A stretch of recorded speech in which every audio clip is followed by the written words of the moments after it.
Plus que quelques jours et le Cameroun tout entier a rendez-vous avec son histoire. L'histoire qui doit marquer les bases solides du vivre ensemble. Depuis 3 ans, bas de l'aile, dans les régions du nord-ouest et du sud-ouest, le grand dialogue national convoqué par le président de la République, Paul Biya, a écouté l'appel du peuple, le cri du malaise. Finalement, un soulagement.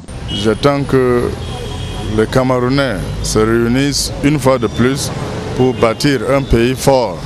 Les gens apprécient ça. Les gens apprécient l'initiative du chef de l'État et soutiennent ce dialogue. Et on veut que ce dialogue tienne pour que le problème que le pays traverse, que ça soit résolu. Les ressortissants du nord-ouest et du sud-ouest en tête de pro font appel à la paix. Peace is the only way for we to solve our problem.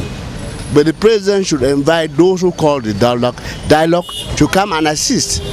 And I want to assure you, the Cameroonians, that we can only bring peace in our country if we come to this table and talk everything that we have in our hearts. Du 30 septembre au 4 octobre, toutes les couches sociales pensent espérer voir un autre visage du Cameroun, une autre mentalité en somme. Donc ce que je veux, c'est qu'on puisse créer les emplois parce qu'on fréquente mais il n'y a pas de travail.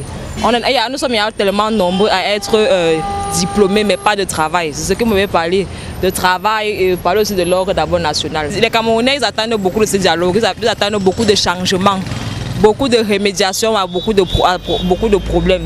Donc mais ils vont jusqu'à penser même que peut-être la vie va changer, qu'il y aura beaucoup de choses. Donc dans le quartier par exemple, on parle du travail, on parle du travail.